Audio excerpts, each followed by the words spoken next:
Сәлеметсіздер ме, құрметті оқырмандар, қалдарыңыз қалай? Келе жатқан мерекелеріңізбен.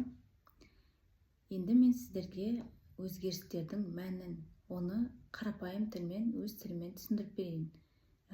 Бұрын біз адам ретінде физикалық тәнде өмірімізді аяқтағаннан кейін, яғни өлім болған кезде физикалық тәнімізді топыраққа тастап, жанымыз аруақтар әлеміне, яғни барзақ әлемі дейміз, дінде оны о дүние дейді.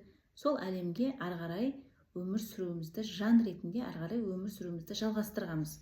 Ол жақта біз жаңа астрал әлемге барып, ол жерде жасаған қылмыстарымызға жауап бергенбіз, ненің не үшін жасағанымызды түсінгенбіз, яғни өткен ғұмырларымыздың бар екенін білгенбіз.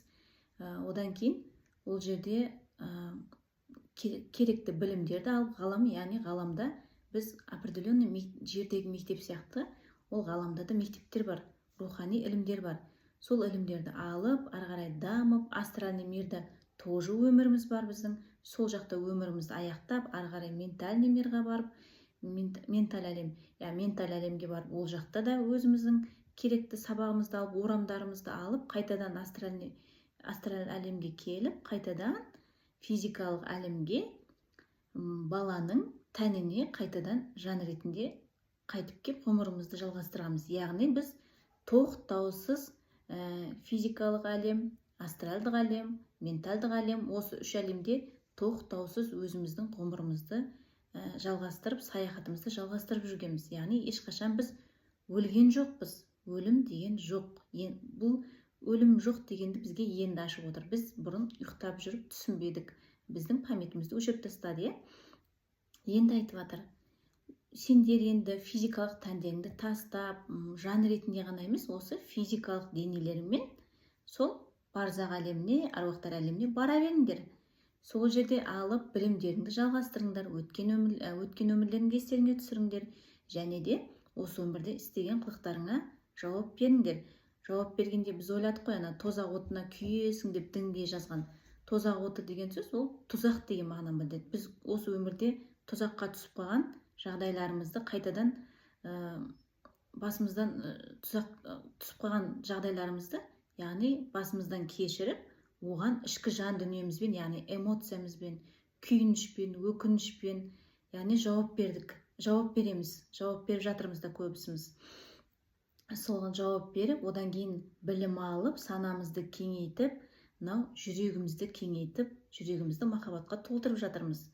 Қазір осы үш денемізде, яғни физикалық дене, астралдық дене, менталдық дене, үш денемізде де өте үлкен ауқымды өзгерістер жүріп жатыр. Тек қана адам ағзасында емес, жер планетасында, ғаламда, ғарышта үлкен өзгерістер болып жатыр. Соны біз түсінгендеріміз кішкене жеңілдеп қабылдап жатырмыз, көбісіміз түсінбей жатырмыз, сол үшін бізге ауыр тиіп жатыр адамзатқа. Енді мен сіздерге мысал түрде түсіндіріп берейін. Мынау үш дүниені, үш этаждық здание десек, жан, рух, яғни ол лифт. Лифт төменнен жоғары көтеріледі, жоғарыдан қайтадан төмен түседі, ол үнемі қозғалыста, яғни үш күйге ауысып отырады. Енді оны мен физиканың заңдылықтарымен түсірейін. Біз өзімізді энергия деп алсақ, энергиямыз ғой енді. Энергия жоқ болып кетпейді, бардан жоқ болып кетпейді. Энергия бір күйден екінші күйге алмасып отырады деп мектепте бізде үйретті. Яғни ол енді сіздерге түсінікті болу үшін тағы да қарапайым тілмен түсіндірейін. Суды алатын болсақ, су төмен температураның әсерінен қатты күйге ауысады, яғни мұз болады. Ал жоғарғы температураның әсерінен буға айналады. Яғни су үш күйге ауыса алады. Сол сияқты физикалық әлем бізде қатты дүние деп есептесек, астралдық әлем формасы бар, бірақ су сияқты қалып болса ғана қалыпқа енеді. И менталды әлемде форма жоқ, ол газ күйін елестетсек болады. Осы қарапайым мысалмен түсінсек, осындай бір күйден екінші күйге ауысады. Буға ауысады, қайтадан суға ауысады, судан кеп мұзға ауысады деген сияқты қатты денеге алмасамыз. Мынау физикалық тәніміз, біздің қатты денеміз. Енді біздің өмірімізде әр деңгейде заңдылықтар бар. Мысалы, менің өмірімде өзімнің қойған өзіме деген требованиям немесе заңдылықтарым бар. Таңертең ерте тұру, таңертең тұрғаннан кейін міндетті түрде 2 бокал жылы су ішу. Одан кейін таңғы асымда менің міндетті түрде ақуыз, май және де клетчатка дейміз, жеміс-жидектер, овощи дейміз, міндетті түрде болу керек деген өзімнің бір қағидаларым, ережелерім бар, мысалы. Одан кейін менің семьямның бір өзінің айына бір рет қыдырып тұрамыз деген сияқты бір ережелеріміз бар. Одан кейін әулетімнің бір қандай да бір ереже, салт дәстүрге байланысты, дінге байланысты мүмкін сондай бір ережелеріміз бар. Ал енді ұлт ретінде біздің басқа ұлттарға қарағанда ерекше, мысалы басқа ұлттарға онша ұқсамайтын ағайын туысты бір-бірімен жақсы араласу деген сияқты, қонақ келсе міндетті түрде сый беру деген сияқты өзіміздің бір ережелеріміз, заңдылықтарымыз бар, өзімізге тән. Мемлекет ретінде бізде конституциялық заңдар бар. Одан кейін біз жолға шыққан кезде автомобильмен жүрсек, жол ережесі бар, біз бағынатын. Одан кейін бізде рухани ілім, яғни рухани танымдардың, яғни шариғаттың заңдылықтары бар, бізде. Шариғаттың заңдылықтары, рухани даму десе біз көбінесе тек дін деп елестетеміз. Шариғат заңдылықтарына бағынамыз, қандай да бір деңгейде, толық ұстанбасақ та бір определенный өзімізге тиесілі қазақ салтымызға ұқсайтын бір тұстарын өзімізге алып, оған шариғатқа да бағынамыз. Енді соңғы кезде шариғат біздің басымызға түскен қиындықтардың, ситуациялардың жауабын, яғни сұрақтардың жауабын толық бере алмай жатыр. Неге? Өйткені шариғаттың өз заманында бірнеше ғасыр бізге қызмет етті, өз заманында ол бізге шырақ болып жарық көрсетіп, жол көрсетіп отырды. Енді 21 ғасырда жаңа заңдылықтар, тылсым өзінің жаңа ақпараттарын беріп жатыр. Сол себепті дінге біз алғысымызды айтып, жаңа ақпарат, діндегі қалып қойған аздаған рухани құндылықтарға енді жоғарыдан келген, ғарыштан келген ақпараттарды қосып, жаңа руханиятқа жол басып отырмыз. Оны біздің Ақсарбаз атамыздың 65-ші бетінде, яғни дінде уағыздалатын рухани құндылықтар карма заңнан тамыр тартады. 21-ші ғарыш ғасырының табалдырығында тұрғанда бұны жаңаша түсінуіміз керек. Карма заңдары жалпы адамзат заңдары мен ғарыштық әділет заңына сай дәл өлшеніп, ақылға салып қолданылуы керек деп жазылған. Енді мен сіздерге бүгін осы кітапта жазылған жаһан құрылымының заңдары, яғни ғарыштың негізгі заңы, ол яғни эволюция заңы карма заңмен тығыз байланысты. Карма заңы дегеніміз ғарыштың әділет заңы, немесе ол себеп салдар заңы деп аталады. Орысша причинно-следственный закон дейміз. Яғни бұл жалпы адамзатқа ортақ, діннен де жоғары биік әділеттілікті қамтамасыз ететін карма заңы, ғарыштың әділет заңы.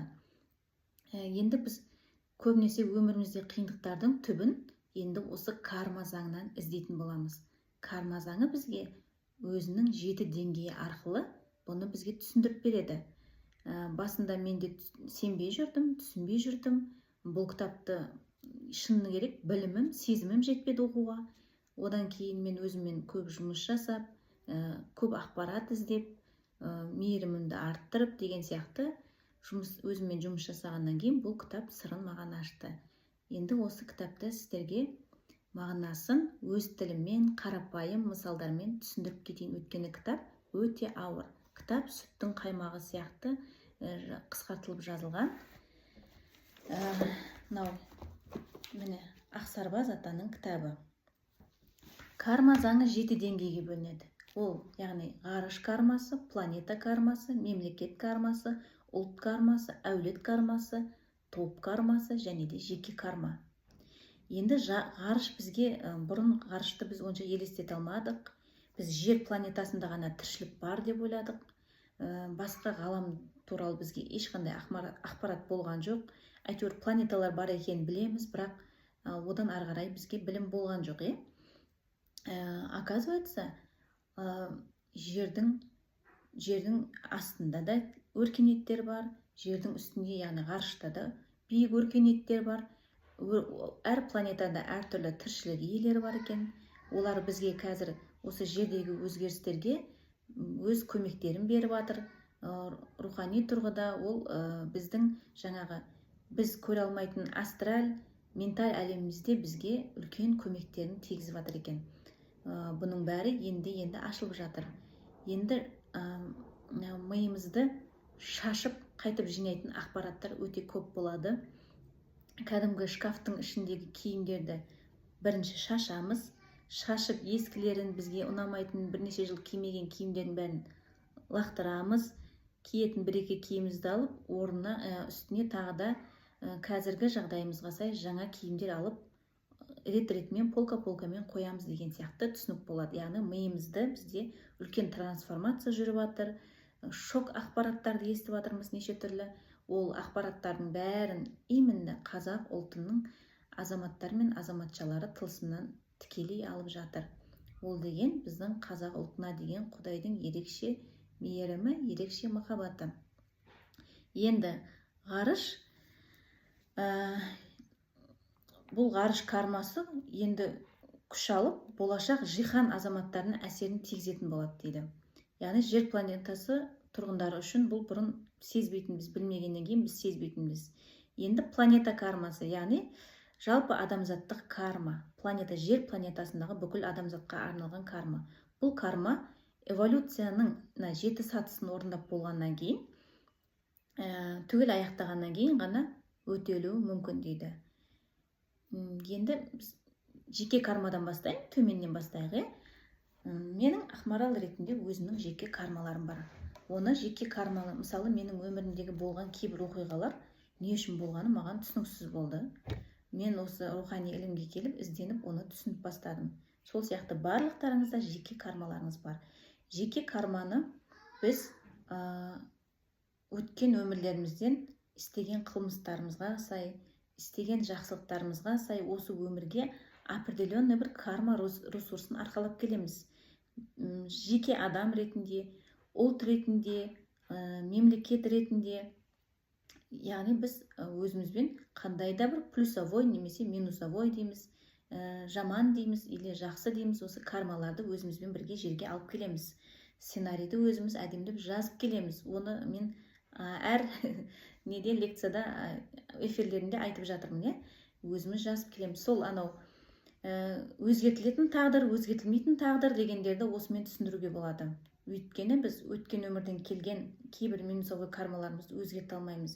Оны тек қана алшақтатып немесе жұмсақтатып дейді, жеңілдетіп қана, жеңілдетуге ғана мүмкіндігіміз бар. Ал кармадан қашып құтылып кете алмаймыз. Бұл ғарыштың әділет заңы болғаннан кейін ұлтымызға қарамай, жынысымызға қарамай, жасымызға қарамай, материалдық жағдайымызға қарамай, атақ абыройымызға қарамай, бұл кармаға бәріміз бағынамыз. Бұл өте әділетті заң. Бір тиын ары кетпейді, бір тиын бері кетпейді. Ешкім ешкімнің ақысын жей алмайды.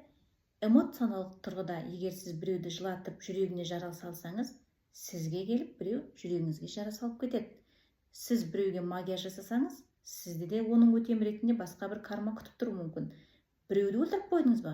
Қайтадан соны бала ретінде, жан ретінде сіз осы өмірге келгеніңізде өмір сыйлап, қайтадан шырағын жағасыз.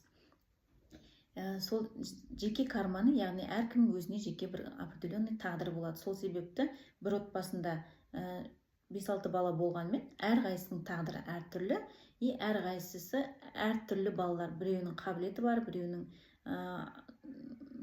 пысықтығы бар, біреуінің кішкене бұзықтығы бар деген сияқты әртүрлі болатын себебі осы. Яғни әрқайсының өзінің кармасына байланысты екен. Одан кейін жеке өміріндегі карманы қандай да бір деңгейде өтеп болғаннан кейін біз топ кармасына қатысамыз. Топ кармасы бізде қандай да бір қоғамдық ұйым, яғни мектепте, университетте, одан кейін барып жұмысқа кіреміз, қандай да бір әлеуметтік салада, қандай да бір діни ағымның бір сектасында болуымыз мүмкін, болмаса бір бұрын енді компартия деді, сондай нелерде болуы мүмкін. Яғни бұл топ, қандай да бір әлеуметтік топқа біз жатамыз. Сол топта біз өзіміздің адал еңбегімізбен топтық кармамызды өтеп шығамыз. Егер де біз бір жұмыста, мысалы бір адамдар болады, ұзақ уақыт жұмыс істейді, қандай да бір аз ақыға жұмыс істесе, біз ойлаймыз, қалай ол осы уақытқа дейін сол жұмысты істеп жүре береді. Яғни ол жерде қандай да бір ол өзінің топтық кармасын өтеуі мүмкін. Ал біреулер болады, тез бір жұмыстан екінші жұмысқа секіріп, одан кейін үшіншісіне барып, яғни оған жақсы адамдар кездеседі да, сонымен ол тез өрлеуге кетеді. Яғни жас балаларды біз кейде ойлаймыз, жас бастық болды деп. А мүмкін оның топтық кармасын ол өтеп тастағаннан кейін ол тез сәттілікке жетті, яғни тез үлкен дәрежелерді иемденуі мүмкін. Бұның бәрін себебін осы карма заңдылықтармен түсіндіреміз. Топтан кейін, топтық кармамызды өтегеннен кейін, біз әулет кармасына кірісеміз. Әулетте, жаңа топтық кармада, топтық карманда өткен өмірден келеді көбісі, сол себепті кейбір өзгертілмейтін заңдылықтар болуы мүмкін.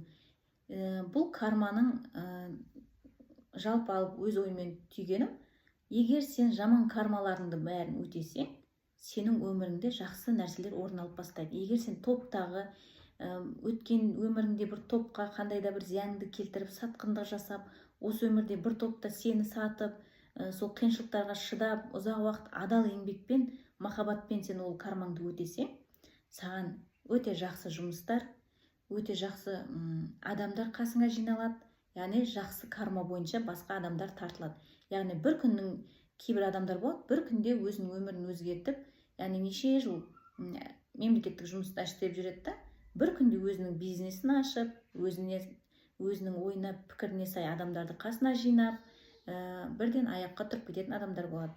Бұның бәрі сол жаман, яғни минусовой карма дейміз, минусовой карманы өтеп болғаннан кейін, ол өзіне тиесілі жақсы карманы, жақсы адамдарды, жақсы ортаны, жақсы жұмыс орнын өзіне тартып алады. Осы заңдылықпен түсіндіреміз. Келесі карма бізде әулет кармасы. Ата-ананы, бауырларды, сен өмірге келетін әулетті біз таңдай алмаймыз. Ол уже сол өмірге келердің алдында бізбен таңдалып қойған. Өйткені өткен өмірлеріндегі қандай семьяны, қандай әулетті сен заслуживаешь дейміз ғой, соған лайықтысың, сол әулетке өмірге келесің. Көп адамдар, мен дұрыс емес отбасына келдім, маған әкемнің мынандай қылығы ұнамайды, маған шешемнің мынандай мінезі ұнамайды, маған махаббат берген жоқ, мені оқытқан жоқ деп біз айтуға не имеем право. Яғни сол тағдырдың өзіңнің жазып келген отбасына келгеннен кейін, сол отбасына сен барлық мүшесіне өзіңнің махаббатыңды беріп, қалай бар солай қабылдап, және де ол сол отбасының кармаларын оң жаққа бұруға әрекет жасауымыз керек. Әулетте, әулет өте үлкен ұғым, өте сондай қазаққа қана тән тазалықты білдіретін үлкен, яғни ұйым болып саналады, әулет. Яғни сол әулетке сіз қандай да бір задачамен келдіңіз, қандай да бір осы әулеттегі қандай да бір олқылықтың орнын толтырып, жаңа карманы орнына келтірген. Мысалы, өткен эфирлерде айтып кеттім, яғни әулеттегі бір қандай да бір келеңсіз сценарийді оңға ауыстыруға, және де мына рухани ілімдерді алуға сіз шамаңыз келгенше міндеттісіз. Сол әулеттің кармасын өтемей, осы білімдерді алмай, карма заңдарын түсінбей, сіз сол деңгейдің несінде қалып қоясыз. Яғни кейбір әулеттерде андай ұрыс болады, бір-бірімен ажырап кетеді, ағайын бауырлар бір-бірінен араласпай қояды. Мүмкіншілігінше ол тек қана дінде де бұл жазылған, қазағымыздың салт дәстүрінде де айтылған, және де мынау ғарыш заңымен бекітілген. Кейде арамызда бір адамдар болады, өте мықты семьяға дүниеге келген, өте бір-бірімен берекелі, жақсы араласатын, материалдық тұрғыдан, руханилық тұрғыдан бүкіл жағдайлары жасалған бір әулеттер бар. Ол әулетке келетін бала, яғни астралдық әлемде, яғни әруақтар әлемінде дейміз ғой, сол жақта осы әулетке сай лайық болуымыз керек. Осы әулетке сай мінез қылықтарымыз болған кезде ғана сондай әулетке өмірге келуге мүмкіндігі бар. Енді әулет кармасынан кейін біз ұлт кармасына келеміз. Ұлтты да біз өткен өмірлерімізге байланысты келеміз. Мысалы, мен қазақ ұлтына өткен өмірлеріме, істеген іс-әрекеттеріме, ұлттарға деген сыйластығыма байланысты қазақ ұлтына келуге лайықты болдым. Яғни енді мен осы өмірімде қазақ ұлтына деген адалдықпен барынша осы қазақ ұлтына адал болуым керекпін. Салт дәстүрін, киімін кию керекпін. Қандай да бір осы тәлімдік тәрбиелерін ұстануым керекпін. Барынша өзім ұлтыма қарсы сөз сөйлемеу керекпін. Балағаттамау керекпін. Яғни осы ұлтты Құдай маған бергеннен кейін қалай бар солай қабылдап, осы ұлттың ережелерімен мүмкіншілігінше жүруім керекпін. Қазақтың тілін сыйлап құрметтемейтін және сөйлемейтін болсаңыз, дінін, дәстүрін қабылдамайтын болсаңыз, яғни қазақ ұлтын сатқан адам болсаңыз, бұның жазасы өте ауыр. Яғни ол астралдық әлемде бұның жазасы өте ауыр. Бұл сіз онда ұлттық карманы орындамаған болып саналасыз. Қандай да бір ұлтыңызға деген сатқындық жасасаңыз, сіз келесі өмірде өзіңіз ұнатқан ұлттың, мысалы орыс ұлтын, болмаса Европаның бір ұлттарын жақсы көріп, солардың тіліне еліктеп, қатты неғылып, солардың өмірмен өмір сүргіңіз келіп кетсе, сіз келесі өмірде, енді бұрынғы заңдылықтар бойынша ғой ол, келесі өмірде сол ұлттың бір қандай да бір қайыршы азаматы болып келесі. Яғни мынау карманың деңгейі өскен сайын оның жазасы да ауыр болады. Жан-жақтың бәріне еліктеп, өзіміздің өзегімізді, өзіміздің тамырымызды ұмытып, өзімізден сәл алшақтау кетіп қалдық. Енді ұлттық кармамызды біз бүлдіргенімізді қайтадан қалпына келтіруіміз керек. Ұлттық кармаға әрбір қазақ азаматы қатысуға міндеттіміз. Енді мына Ақсарбас атаның кітабында былай жазылған: карма заңы бүкіл жаһанға ортақ және әр тұлғадан қарыздарын қайтаруды бұлжытпай талап етеді. Яғни не істедің, соны жауап бересің дейді. Өлтіргеніңді қайта тудыруға, тартып алғаныңды қайтаруға, өтірігіңді жоюға, қиратқаныңды қалпына келтіруіңе тиістісің дейді. Осынау қарапайым қылып баяндалған күрделі карма заңдарынан адамның физикалық дүниедегі шытырман өмірінің барлық міндеттері туындайды дейді. Яғни біз не істесек, не ексең, соны орасың. Қайтадан осы мақал бізге көмекке келеді. Енді карманың жаңа ұлт кармасына, одан кейін бізде планета кармасы бар. Енді бізге қазір әр ойымызды, сөзімізді, іс-әрекетімізді және де сезімдерімізге дейін бақылауға ұстауымыз керек. Өйткені біздің өткен өмірлерде кармаларымыз бар, осы өмірде жинаған кармаларымыз бар. Соның барын жауып, жаңа карма, яғни жаңа әрекеттерге баспауымыз керек. Жаман ойладың ба? Міндетті түрде өміріңде жамандық болады деген сияқты мүмкіншілігінше өзімізді басқаруымызға міндеттіміз. Мынау карма заңын, ғаламның әділет заңын түсінгеннен кейін бізге уже бұны қабылдап жаман әрекеттерді істемеуге амалымыз да қалмайды. Енді карма тек қана бұл 7 деңгейден бөлек, мысалы қандай да бір мемлекетке басшы келеді, ол да жоғарыдан сайланған басшы. Өйткені сол халыққа сай басшы келеді. Ол басшыны біз сыртынан көп жамандап, оның қандай қиындықпен басқарып жатқанын білмейміз. Мүмкін ол қабілеті жетпей жатқан шығар, мүмкін оны біз шындап келгенде түсінбейміз ғой. Поэтому бізге қандай бастық келеді, сол бастықты қабылдауға міндеттіміз. Яғни әміршілеріміз, әмірші дейді, мемлекет қайраткері дейміз. Олардың сыртынан сөйлеуге, балағаттауға, қандай да бір қарсы іс-әрекеттер жасауға біздің мүмкіншілігіміз, құқығымыз жоқ. Енді одан кейін бізде рухани ұстаздар, өмірде бір қандай да бір мектептегі ұстаздарымыз бар, өмірде анамыз ұстаз болуы мүмкін отбасылық жағдайында, және де мына білім ғылымда жүргенде ұстаздарымыз бар, жұмысымыздағы тәжірибесі жоғары бізден үлкен ұстаздарымыз бар.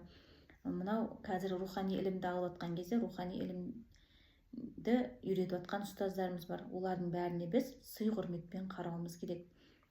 Оларға қарсы ешқандай сөз айтып, іс-әрекет жасауға болмайды. Бізге оның жазасы өте ауыр, әсіресе рухани ұстазды сату, яғни предавать ету, сату деген өте жазасы ауыр болады. Ер адамдарға сондай, мысалы, ер адамдар әйел алып бала тудырғаннан кейін мүмкіншілігінше ол өзінің отбасын сатпау керек, тастап қараусыз асырамай қалдырып кетуге болмайды, өйткені жауапкершілік алды. Каждый деңгейде өзінің жауапкершілігі бар. Одан кейін байқамай адам өлтіріп қойса, адам бұрынғы заңдылықтар бойынша енді келесі өмірге келгенде сол өлтірген адамын бала ретінде дүниеге алып келу керек болған. Және де ол өткен өмірдегі енді қас жауы болды ғой өлтірген адам. Бұл өмірде де баласына деген мейірімі өте аз болады. Басқа балаларға қарағанда сол жауын өмірге алып келген әйел баласы, ол баласына мейіріммен қарау керек. Сол кезде оның айтқан: мен сені өлтіріп қойдым, енді өзім өмірге әкелемін, және де саған өсіп жетілгенше мейірім махаббатымды беріп, аналық парызымды орындаймын, саған өмір сыйлаймын, өлтірдім, өмір сыйлаймын деп сондай келісімдермен келетін болғанбыз.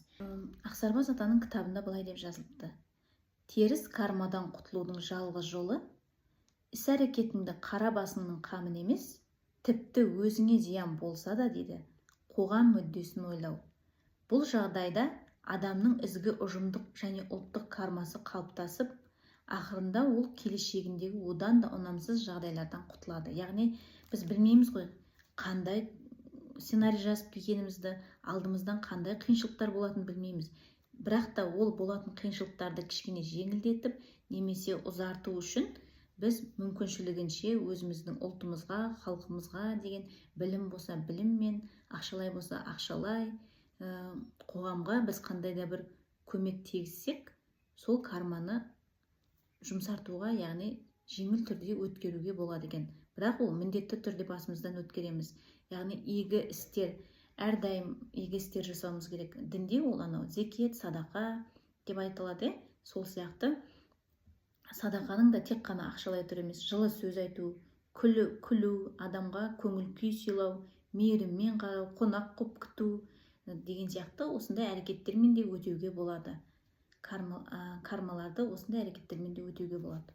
Бұл еще 20 ғасырдың соңында көп бизнесмендердің қайырымдылықпен айналысқан кезде олардың жұмсаған ақшаларының бірнеше уақыттан кейін қайта өздеріне еселеп қайтып келгенін олар әбден көздері жеткен. Сол себепті қандай да бір қайырымдылық ол міндетті түрде сізге қайтадан өзіңізге жақсылық болып келеді. Яғни жақсылық көрсем өзімнен, жамандық көрсем өзімнен. Қандай жақсылық жасайсыз, сол еселеніп сізге қайтып келеді.